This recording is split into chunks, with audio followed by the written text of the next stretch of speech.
La dernière supernova, un roman de Éric Simon. Novembre 2027. Laura devait retourner en Antarctique pour un mois. Le ciel était d'une pureté affolante. Orion était à nouveau visible le soir et SN 2024 JG, qu'elle appelait toujours Bételgeuse, apparaissait encore la première 2 heures avant les autres étoiles de la constellation. Elle ne pouvait pas regarder la supernova sans penser aux rayons cosmiques qui étaient en train de parcourir la distance qui nous séparait d'elle. Elle imaginait ces protons, ces particules alpha, ces électrons, ces noyaux de carbone, de silicium, de nickel et de fer, comme de minuscules grains de sable multicolores qui traversaient le milieu interstellaire sans rencontrer d'obstacles, à des vitesses impensables. Laura songeait aussi aux résidus de gaz qui étaient en train de se former autour de l'étoile à neutrons, cette coquille diaphane qui devait prendre une forme sans doute asymétrique et qui finirait un jour par se rendre visible sous la forme d'une nébuleuse colorée, visible par tout un chacun. Elle allait reprendre l'avion en direction de Séoul cette fois-ci, pour un long transfert vers la Nouvelle-Zélande qui lui faisait faire une escale technique à Fidji.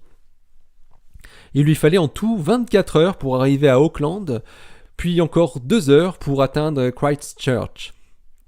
Le transport pour la base de McMurdo n'était que 3 jours plus tard, ce qui lui laisserait le temps de retrouver un rythme circadien à peu près normal, avant de plonger dans le jour sans fin de l'Antarctique profond. 1 mois sans voir d'étoiles ni même la lune. Laura profitait de sa dernière véritable nuit sous les étoiles d'Italie avant plusieurs semaines. Le plus dur dans un séjour d'1 mois sur le continent blanc était ce jour et cette lumière continue. Elle avait prévu de se faire une sortie nocturne similaire dans la nuit néo-zélandaise pour tenter d'admirer les 2 nuages de Magellan, même si la nuit devait être assez courte et que le risque de mauvais temps était assez important, comme toujours dans l'île du Sud à cette époque de l'année. Ses bagages étaient prêts. Elle décollait du terminal 1 de Malpensa à 12h30, ce qui lui permettait de ne pas avoir à se lever trop tôt. Laura n'avait même pas fait en sorte de trouver le départ le plus tardif. Son téléphone vibra. C'était une notification Telegram venant de Tom Hooper. Elle n'était pas la seule destinataire. Christina en était la destinataire principale. From Tom at Hooper, date 3 novembre 2027.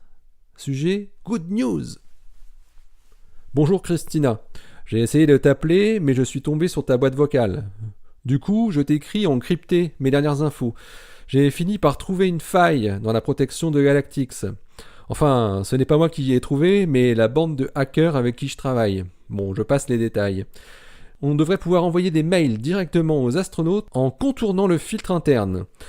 Les gens de Galactix ont développé une intelligence artificielle qui lit tous les emails entrants et sortants, qui les trie selon les mots employés avec une analyse sémantique très fine à la Google, mais en pire, et qui les redirige ensuite vers une équipe de gens qui peuvent par exemple carrément les supprimer, les modifier ou produire des fausses réponses. Ils analysent de la même façon toutes les requêtes dans les moteurs de recherche venant de l'intérieur. Ils peuvent aussi modifier les emails entrants, bien sûr. C'est pire que tout ce qu'on peut imaginer en termes de contrôle de l'information. Mais mes gars ont une solution pour leurrer leur IA. Par ailleurs, j'ai étudié les profils des 10 astronautes qui ont été présentés l'année dernière sur tous les écrans. J'en ai retenu 2 pour notre opération. Un homme et une femme. Ils s'appellent Craig March et Erin Ronstadt. Le premier fait partie du premier équipage et la seconde du deuxième. Logique. Comme les astronautes ne sortent jamais de leur centre d'entraînement sans un encadrement strict, avec des escortes et tout le reste, même pour visiter leur famille, c'est dingue. On va tenter une première approche en les contactant par ce bon vieux mail. On verra si ça prend. Il faut qu'on se voie pour voir ce qu'on leur dit. Est-ce qu'on leur dit tout brutalement d'un coup, ou bien est-ce qu'on y va plus doucement comme à la pêche ? Bon, je te dis tout de suite que je préfère largement la deuxième solution, parce que la première est très souvent contre-productive dans ces cas-là. À bientôt, Tom H.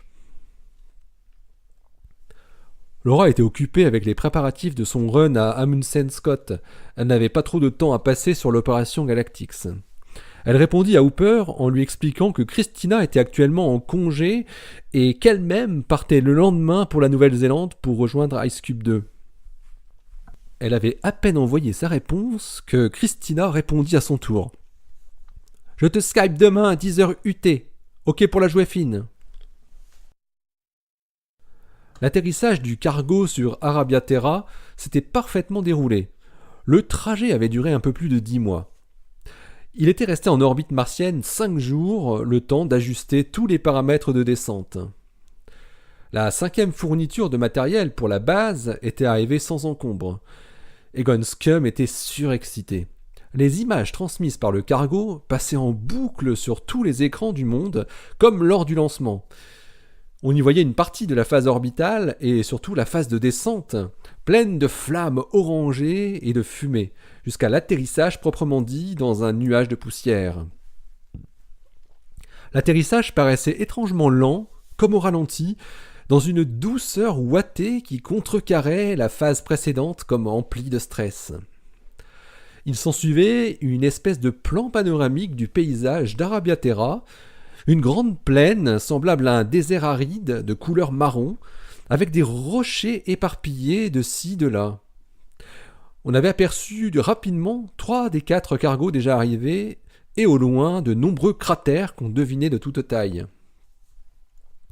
C'était là qu'allait être construite la première base martienne, sans doute la future capitale de la future nation humaine martienne.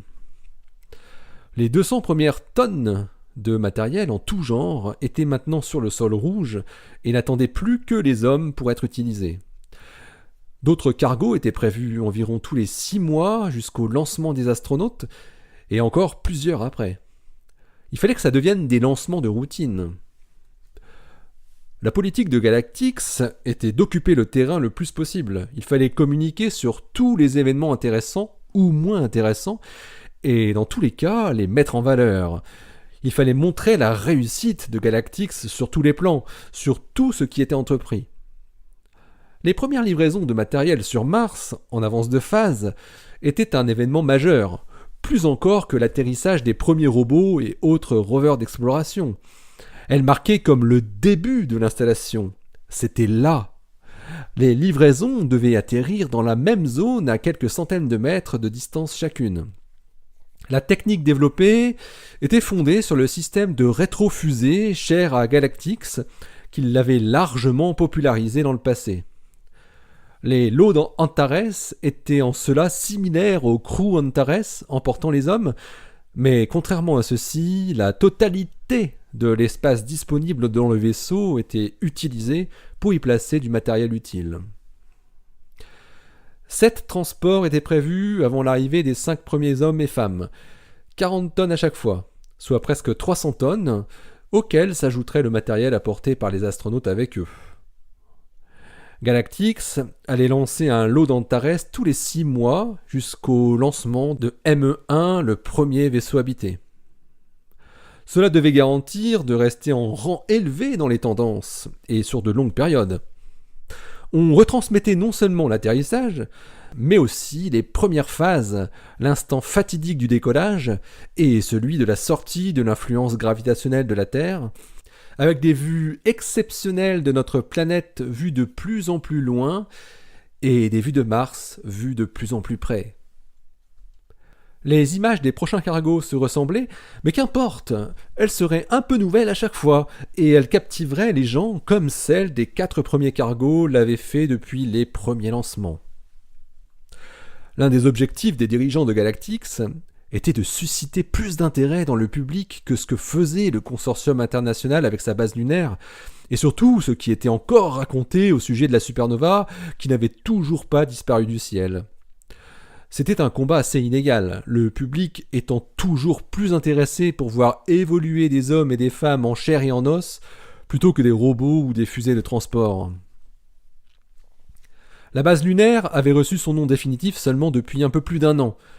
Les Américains avaient fait le forcing pour la baptiser du nom du premier homme sur la Lune, la base Armstrong.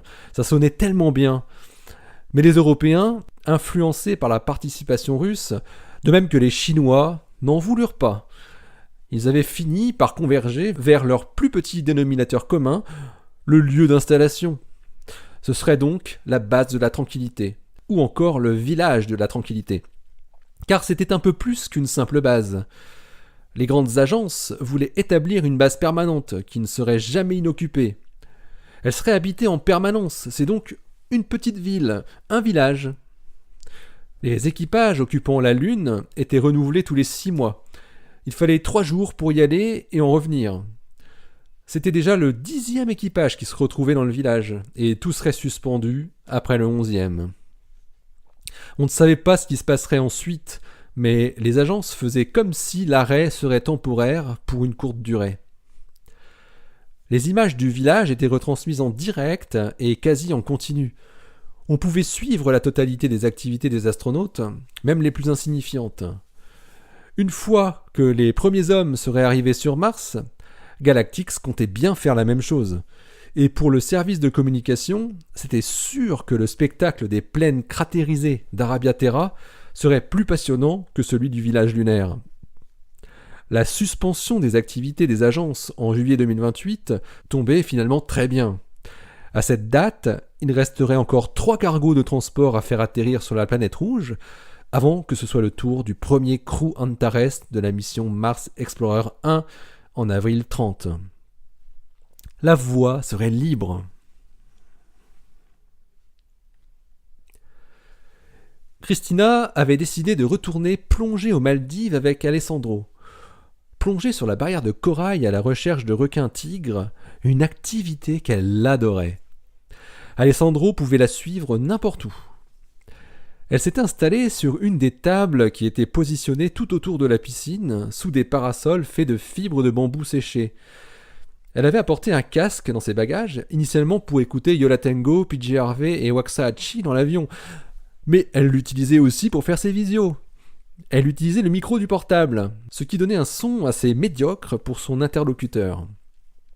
Elle appela Hooper à 15h tapantes, heure locale, 10h en temps universel. « Alors c'est quoi le plan ?» lança-t-elle en souriant d'entrée de jeu dès que le visage de Hooper apparut à l'écran et avant même de saluer l'ancien agent. « Bonjour Christina, je sais que tu es en congé, je veux même pas savoir où tu es, mais bon, je peux deviner, hein. Bonjour Tom, bon, inutile de perdre ton temps à savoir où on est avec Alex, on est à Vilingili, aux Maldives, pour plonger. Ouais, je vois, tu profites, hein, j'espère. Bon alors, pour notre petite affaire, tu es d'accord pour qu'on n'attaque pas frontalement ? Ouais, comme tu disais, ça risque d'être contre-productif si on fait ça. L'idéal, ce serait de pouvoir entraîner notre cible, ou nos 2 cibles, à l'extérieur du centre, pour qu'on puisse leur parler. Il faudrait leur tendre une sorte de piège. Ouais, c'est une idée. Tom avait l'air quelque peu contrarié. En fait, j'avais pensé un peu à quelque chose de ressemblant, mais un peu différent, continua-t-il. Différent comment ? Demanda celle qui se voyait déjà expliquer à des inconnus qu'ils étaient victimes de leur employeur, qui leur cachait une horrible vérité. Tous les astronautes de Galactix vont avoir une semaine de congé pour Thanksgiving. C'est peut-être notre seule chance de pouvoir les approcher en chair et en os pour leur parler directement. Comme je te l'ai dit, c'est très difficile parce qu'ils sont constamment surveillés, y compris lorsqu'ils visitent leur propre famille, comme ça sera le cas ici. Il faut savoir que les familles ont signé un papier dans lequel elles s'engagent à ne jamais parler avec l'astronaute de questions liées à la santé ni aux stratégies liées aux activités spatiales en général, y compris celles des agences internationales. Si tu veux leur parler directement, il faut que ce soit clandestinement, à l'insu de l'organisation de Galactix et accessoirement à l'insu de leur famille. Ça serait mieux. On ne sait jamais. Bref, on les appâte par mail comme on peut, on fixe un rendez-vous durant leur semaine de repos, et pour le maton, je m'en charge. Tu t'en charges comment ? Ne t'inquiète pas, je m'en charge, répondit Tom en esquissant un sourire. Bon, si tu veux tout savoir, il y aura certainement moyen de faire remplacer le gars par un autre gars, un mec à nous. Et dès ce moment-là, on pourra tout dire comme on veut. Et s'ils prennent pas à l'hameçon et qu'on n'arrive pas à leur fixer un rencard, questionna Christina. Elle sirotait un jus de fruits aux couleurs pastel. Je te cache pas que c'est quand même le plus probable, soupira Hooper. Dans ce cas, je te propose que l'on s'incruste à la fête. On va aller bouffer de la dinde avec eux, tiens. Au fait, t'es disponible ? C'est dans 3 semaines, hein. La semaine du 25. Faut que tu sois là, hein. D'après mes infos, Craig March va se rendre dans le New Jersey et Erin Ronstadt va aller dans le Minnesota. Tu préfères quoi ? On fait ça, toi et moi ? Sirota Christina. Ah, j'ai cru comprendre que ta petite protégée serait en Antarctique. Du coup, il ne reste pas beaucoup d'alternatives, à moins que tu aies d'autres complices disponibles. Parmi les centaines de signataires de l'appel, on a eu quelques phénomènes très remontés contre Galactix. Et je suis sûr que je pourrais trouver des volontaires pour notre opération. Mais je viendrai. Je tiens à participer moi-même à l'éducation de ces astronautes. Et puis surtout instiller un germe révolutionnaire pour empêcher ce projet diabolique. Cela m'est égal, hein, que ce soit le New Jersey ou le Midwest, pour moi c'est du pareil au même, tu sais. Il fera quand même plus froid dans le Minnesota, hein, faut le savoir, ricana Hooper. Bon, on va choisir autrement. Tu préfères le beau brun au corps d'athlète, 27 ans, célibataire, diplômé de Columbia, ou bien la petite nana dynamique, sûre d'elle, calculatrice, un peu psychorigide et impulsive ? Ouais, bah vu comme ça, ok, je prends le mec. C'est où dans le New Jersey ? Ah bah t'as de la chance, Christina. Pour Craig March, ça devrait se passer à Hoboken, juste en face de New York City, et pas loin de Newark. En fait, j'aurais pu te le proposer d'entrée. Ça sera beaucoup plus facile d'accès pour toi. Pour l'autre, je ne te raconte même pas dans quel comté perdu elle va retrouver ses parents. Le trou du cul des États-Unis. Hoboken ? Sans blague ? Ouais, pourquoi, tu connais ? Oui, enfin, de nom, quoi. C'est la ville d'un groupe de rock que j'aime particulièrement depuis très très longtemps. Laisse-moi deviner. Yo la Tengo. Mais ouais. Ah, c'est vrai, j'avais oublié que tu connaissais aussi. On en avait parlé une fois quand t'étais en Italie. Ça serait trop marrant que j'y croise dans la rue Ira Kaplan et Georgia Hubley. Bon, je viens. C'est où pour la fille ? Un bled à l'extrême nord du Minnesota qui s'appelle Warroad, à quelques kilomètres de la frontière canadienne. En fait, c'est plus près de Winnipeg au Canada que de Minneapolis, pour te situer le truc. Je vais me peler le jonc. Tu as vraiment fait le bon choix. Tom Hooper se plaignait en mode cool. Il avait cette capacité de tout prendre à la légère. Il était en train d'organiser une opération, qui avait déjà commencé depuis plusieurs mois, en restant zen, sachant qu'il ne se ferait pas rémunérer et que ça avait déjà coûté plusieurs milliers de dollars pour sa boîte. Tom et Christina avaient ensuite élaboré le message qu'ils allaient envoyer à leur cible.